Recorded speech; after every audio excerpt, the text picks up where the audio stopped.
Présidente. Je remercie également les organisateurs de m'avoir proposé ce sujet stimulant à bien des égards, même si les termes sont intrigants. Alors, pas celui du rôle constitutionnel, on va partir de la prémisse admise par tout européaniste que les traités régissant l'Union européenne sont une charte constitutionnelle, fondent la structure et le cadre constitutionnel de l'Union, dit la Cour de justice dans son avis de 13. Plus intéressant pour nous est la proposition sur laquelle il y aurait un tournant néolibéral, et ce tournant marquerait les institutions du capitalisme. Alors, néolibéral, ici, ça renvoie en réalité à une notion admise en droit de l'Union européenne, la notion de constitution économique européenne, c'est-à-dire l'idée qu'il y a un ensemble de règles et d'organes, je dis bien organes, qui fondent, structurent et régissent le système économique, qui est celui de l'Union et des États membres, le système économique étant en réalité un système juridique intégré. C'est pour cela qu'il faut insister sur la dimension États membres et Union européenne. Et ce système est régi par un principe fondamental posé par le traité, donc par les maîtres du traité des États membres, le principe d'une économie de marché ouverte où la concurrence est libre. Alors, ne tirons pas de conclusion hâtive. La Cour de justice nous a expliqué que ce principe est un principe général, qui n'est pas d'effet direct, qui ne peut pas être invoqué directement devant le juge, et qui laisse au contraire, je cite, le choix aux États membres d'organiser leur système comme ils l'entendent, mais dans le respect du droit de l'Union. Dans le respect du droit de l'Union, c'est important parce que c'est là que se niche peut-être le tournant néolibéral des traités, c'est-à-dire dans les actions et politiques prévues par l'Union, par le traité pour l'Union européenne, et je renvoie essentiellement au marché intérieur, d'une part, à l'union économique et monétaire. Le marché intérieur, ce sont les libertés de circulation et la concurrence. L'union économique et monétaire, c'est la monnaie unique et essentiellement la discipline budgétaire. Alors, on pourrait évoquer d'autres actions et politiques de l'Union où on verrait que l'équilibre libéral-néolibéral est plus subtil, comme l'agriculture par exemple, la politique commerciale commune. Mais ici, je vais véritablement insister sur ces deux dimensions parce qu'elles reflètent en réalité l'idée d'un néolibéralisme et au sens, et je vais compléter ce qu'a dit ce matin brillamment Judith Revel, c'est-à-dire qu'on est dans une logique néolibérale, une logique à la Foucault. Alors Foucault s'est très peu intéressé à la communauté économique européenne, beaucoup plus à l'ordolibéralisme allemand, très peu finalement au néolibéralisme américain, et c'est souvent par le truchement du ordolibéralisme allemand qu'on lit un peu les traités européens, parce qu'il y aurait une influence ordolibérale à l'origine sur le traité de droit. Alors c'est indéniable dans une certaine mesure, les négociateurs puis les acteurs de la communauté ont effectivement, pour certains, été bercés à l'école de Fribourg. Néanmoins, dire aujourd'hui que les traités sont ordolibéraux, c'est une affirmation qui n'est pas si évidente que cela, parce que l'application qui en est faite est loin de répondre à l'idéal ordolibéral, et pour les puristes ordolibéraux, le traité même de Rome était une négation de l'économie sociale de marché, de la façon dont il l'entendait. Mais ce que je retiens de Foucault et de sa lecture du néolibéralisme, c'est la chose suivante, c'est l'idée d'une gouvernementalité qui consiste, me dit-il, à gouverner pour le marché plutôt que gouverner à cause du marché, en accompagnant, insiste-t-il, de bout à bout une économie de marché, laquelle ne soustrait pas quelque chose au gouvernement, elle indique au contraire, elle constitue l'index général sous lequel il faut placer la règle, et c'est déterminant, la règle qui va définir toutes les actions gouvernementales. Et à partir de là, on va voir une interaction entre le marché et l'autorité. C'est ce point-là qui me semble particulièrement intéressant pour comprendre les traités aujourd'hui, parce que le marché, c'est le produit d'un cadre, dit Foucault, et l'effet d'une politique. Et l'idée de cadre apparaît, c'est ce qui est très intéressant, parce qu'il emprunte un autre ordolibéral, fin d'ordolibéralisme, Hayek, l'idée, parce que l'idée n'apparaît pas chez Hawken, elle apparaît un tout petit peu chez Röpke, l'idée d'un cadre. Et je crois que c'est cette notion qui est stimulante pour comprendre l'interaction entre l'autorité et le marché, en tenant compte ici de la spécificité de l'Union européenne, qui est une structure intégrée dans laquelle il y a une relation triangulaire, Union États membres, et n'oublions pas l'individu, c'est un point très important. La Cour de justice n'a cessé de le mettre en évidence à travers la figure du particulier du justiciable, et ça se retrouve dans la Constitution économique européenne, avec un acteur important qui va être l'entrepreneur, l'entreprise. plus détaillé sur ce point, mais je n'arrange pas le temps. Donc on revient maintenant à l'idée de cadre, qui pour Foucault est un ensemble de conditions juridiques et institutionnelles d'existence du marché, des conditions fondamentales, qui vont donc conduire à une constitutionnalisation des principes de l'économie de marché ouverte, où la concurrence est libre, dit le traité. Et c'est cela qui est important, parce que ici, dans le rapport qu'on a déjà évoqué entre le droit et l'économie, il y a un renversement, où il y a une modification des choses. Foucault dit le juridique informe l'économique. Lequel économique ne serait pas sans le juridique. Il y a une interpénétration des deux, une interaction permanente, sans que nécessairement l'un prenne l'ascendant sur l'autre. Ce sont des rapports qui évoluent en fonction de la réalité du marché et en fonction de la conception que le politique se fait du marché. À partir de là, on va avoir, pour fonder cet élément, un cadre, c'est-à-dire des règles et des institutions qui vont ici former l'infrastructure, dit Foucault, qui informe le capitalisme, et le capitalisme en tant que règle du jeu. Eh bien, on va retrouver cette logique-là, on peut la retrouver dans le droit de l'Union européenne, tel qu'aujourd'hui, il est conçu par les traités, tel qu'il est interprété par les acteurs, commission, cour de justice, mais aussi juge national, et le cas échéant, État membre, par la voie indirecte du législateur de l'Union. Alors, pour l'analyse de ce cadre actuel, je vais renvoyer en droit économique de l'Union à une distinction classique plus fonctionnelle qu'organique, qui est la distinction entre deux fonctions, l'une d'entreprise, l'activité économique, l'autre d'autorité, qui renvoie à la puissance publique. Et je crois que cette lecture-là, ce prisme d'entrée, est important parce que l'entreprise, c'est l'activité qui consiste à fournir des biens et des services sur un marché. Donc, c'est ce qui permet de déclencher l'applicabilité des règles de concurrence, mais cette logique-là se retrouve aussi dans les libertés de circulation, marchandises, travailleurs, services et capitaux, qui circulent librement et qui en réalité se caractérisent toutes par un caractère économique, c'est-à-dire qu'il y a toujours une activité avec un objectif, une rémunération, une plus-value.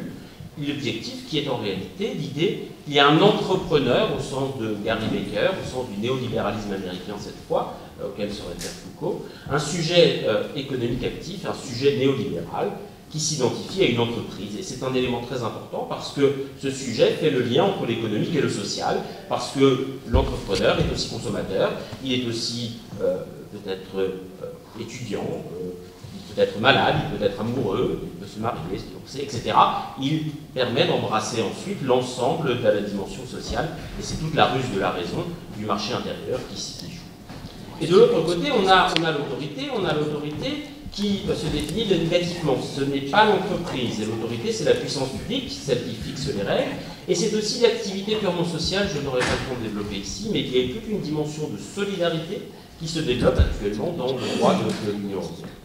Donc cette logique-là, binaire, est importante pour comprendre le marché intérieur, le droit de la concurrence et les libertés de circulation, et se retrouve dans une certaine mesure en matière d'union économique et monétaire, parce que ici, ce sont plutôt les actions des institutions de l'Union, la BCE par exemple, les actions des États membres, et notamment des autorités nationales en charge de la fonction budgétaire, qui jouent un rôle important, parce que dans la fonction monétaire et dans la fonction budgétaire, ce qu'on perçoit ici, c'est une hybridité fonctionnelle, c'est-à-dire qu'on va avoir une banque centrale qui poursuit certes des objectifs d'intérêt général en tant qu'autorité publique, mais qui met en œuvre des instruments qui sont ceux des entreprises en intervenant sur le marché, offreur sur le marché, à l'offre du crédit, acquéreur sur le marché, à l'achat des titres, quantitative easing qu'on a vu récemment. Et de la même manière, l'État membre a besoin de ressources et doit emprunter sur le marché, il va le faire comme un entrepreneur quelconque le distribue. Et donc ici, on a une hybridation des fonctions qui trouble un peu la frontière entre entreprise et autorité lorsqu'il s'agit d'union économique et monétaire. À partir de là, le cadre néolibéral qui voit le jour, c'est l'idée que vous avez le droit, une règle de droit qui va fixer des règles du jeu de l'économie de marché dont l'autorité va assurer le respect, avec une fonction d'entreprise qui consistera à exercer une activité sur le marché sans restriction, aussi longtemps que les règles du cadre sont respectées. Et à l'inverse, on va avoir l'autorité qui va pouvoir exercer son pouvoir tout en respectant le cadre, c'est-à-dire la liberté des entreprises sur le marché. Ce qui nous renvoie maintenant, après la lecture fonctionnelle des fonctions, une seconde lecture qui éclaire le constitutionnalisme, celui en fonction des libertés et des pouvoirs, et qui nous permet de mieux comprendre le cadre néolibéral du marché intérieur, de l'union économique et monétaire. Les libertés, ce sont celles de l'entrepreneur. Accès au marché, exercice de son activité sur le marché, qui renvoie à des règles fondamentales. Les règles fondamentales d'accès, fondamentalisation du droit, on n'aime pas le terme, mais on l'emploie, qui n'épargne pas ici la matière de l'économie du marché. Ce sont les droits fondamentaux des entreprises qui sont ici reconnus, droit de propriété, liberté d'entreprise, liberté contractuelle, égalité qui joue un rôle essentiel en droit de la concurrence, droit existentiel de l'économie du marché. On se retrouve tous ici depuis les libéraux là-dessus. La particularité, c'est que dans l'ordre juridique intégré, ces droits fondamentaux ne sont pas le propre du droit constitutionnel de l'Union, mais c'est issu de traditions constitutionnelles communes des États membres, et ensuite repris aujourd'hui par la Charte des droits fondamentaux, et c'est important parce que la Charte fait la charnière entre ces droits fondamentaux économiques et les libertés de circulation économique, dit la Cour de justice. C'est en substance la même chose, l'idée qu'on a des libertés économiques des entreprises que l'autorité ne doit pas restreindre. Et par extension, on pourrait évoquer ces libertés pour les États membres et pour les banques centrales. De l'autre, on a les pouvoirs. Les pouvoirs, c'est en réalité ceux exercés par l'autorité, qui sont l'expression juridique d'une politique. Et cet élément politique est important. Et dans la lecture normative du traité, elles vont correspondre à des mesures juridiques mises en œuvre par les autorités nationales et des actes juridiques adoptés par les institutions publiques. Eh bien, c'est dans l'interaction qu'entretient l'autorité avec le marché que ces pouvoirs vont contribuer à préciser le cadre dans lequel les libertés sont exercées, et c'est cela le cadre néolibéral de l'économie de marché. Et je conclurai donc par là. Ce cadre, à mon sens, il est double. Si on prend le marché intérieur, c'est un cadre microéconomique qui régit l'activité de l'entreprise, on revient à l'idée des économistes, avec une dialectique ici, liberté-pouvoir. Le cadre trace les limites des comportements d'entreprise qui ne doivent pas fausser la concurrence. L'autorité garantit le respect des règles de concurrence. Article 101, interdiction des ententes. 102, interdiction des abus de position dominante, contrôle des concentrations. Et tout ça pourquoi? Parce que la liberté de l'entreprise ne doit pas se transformer en pouvoir de marché. C'est à partir du moment où on dénature la liberté et qu'on en fait un pouvoir sur le marché, que l'autorité intervient pour rétablir le cadre et ramener la liberté sans faire émerger un pouvoir privé. C'est donc cette logique-là qui parle. De même, le cadre trace ici les limites de l'action publique en économie de marché, avec la volonté de garantir une neutralité de l'action publique en tant qu'intervenant sur le marché. Une notion d'intervention, hein, c'est la neutralité à l'égard des régimes de production, article 345, l'article 106, la possibilité d'avoir des entreprises publiques ou des droits exclusifs ou spéciaux accordés par l'État aux entreprises. Tout cela est possible, mais dans le respect des règles du marché, la neutralité devient en réalité la neutralité de l'action publique à l'égard du marché intérieur, des libertés de circulation et surtout de la concurrence. Autrement dit, on peut avoir une entreprise publique, avec la question de la définition de la propriété publique, c'est un vaste débat, mais dans le respect des règles du marché. Donc l'autorité doit respecter ici la concurrence, la libre concurrence également, parce que les mesures étatiques ne doivent pas rétablir des obstacles aux échanges. Sauf s'il y a une dérogation à tout cela. La dérogation, c'est l'intérêt général, c'est la notion d'intérêt légitime qui insuffle une dimension politique à tout cela. Et ici, la fonction d'autorité reprend le pas, et l'État peut effectivement déterminer quel est l'intérêt général qu'il va défendre. L'action publique, en conséquence, devient en réalité, dans la lecture qu'on en fait, supplétive du marché. C'est toute la logique des défaillances du marché. On va accepter l'intervention publique, l'action publique, parce qu'elle pallie le défaut du marché, parce que le marché ne peut pas fonctionner par lui-même, et notamment ne peut pas produire un certain nombre de biens publics nécessaires à l'économie de marché, ce qui renvoie à la logique des politiques ordonnatrices, d'ailleurs, de Walter Eucken. Ce faisant, le cadre économique construit en réalité, dans l'esprit de Foucault, un véritable espace de conduite de l'entreprise, un milieu. C'est le milieu, c'est ce marché, dans lequel les fonctions d'autorité des entreprises vont interagir pour pouvoir déterminer ce cadre de liberté et C'est dans ce cadre que l'État n'intervient pas aussi longtemps qu'il est respecté. Mais ce cadre a une dimension qui peut varier en fonction d'intérêt général, et l'intérêt général, c'est celui déterminé par le politique. Et c'est en ce sens que le marché relève bien d'un cadre, c'est le produit d'un cadre, et c'est l'effet d'une politique dans la logique du fond. Enfin, et je terminerai par là très rapidement, il y a le cadre macroéconomique, le cadre monétaire, le cadre budgétaire, et là, c'est du néolibéralisme aussi au sens foucaldien du terme, c'est-à-dire que c'est en réalité l'autorité qui se fixe des règles, la stabilité des prix, la discipline budgétaire, pour produire une stabilité monétaire, une stabilité financière, dit la Cour de justice, objectif supérieur de l'Union européenne, pour satisfaire le marché, afin de produire une stabilité du marché qui elle-même entretient la stabilité étatique. Et il suffit de voir l'évolution aujourd'hui de la courbe du spread italien pour voir la façon dont le respect des règles, le non-respect des règles probables, influe en réalité sur l'attitude du marché à l'égard des États.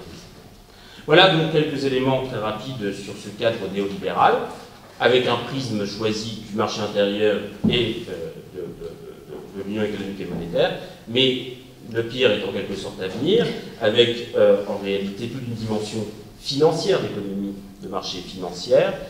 Et déjà, l'union bancaire, le système européen de surveillance financière, montre comment le cadre néolibéral se renouvelait. L'autorité reprend aussi le pas sur le marché, mais c'est tout un autre débat qui est ouvert, et notamment aujourd'hui avec la digitalisation de l'économie, et en particulier cette digitalisation de la monnaie, qui est le futur chapitre de l'Union économique et monétaire. Je vous remercie. Merci beaucoup.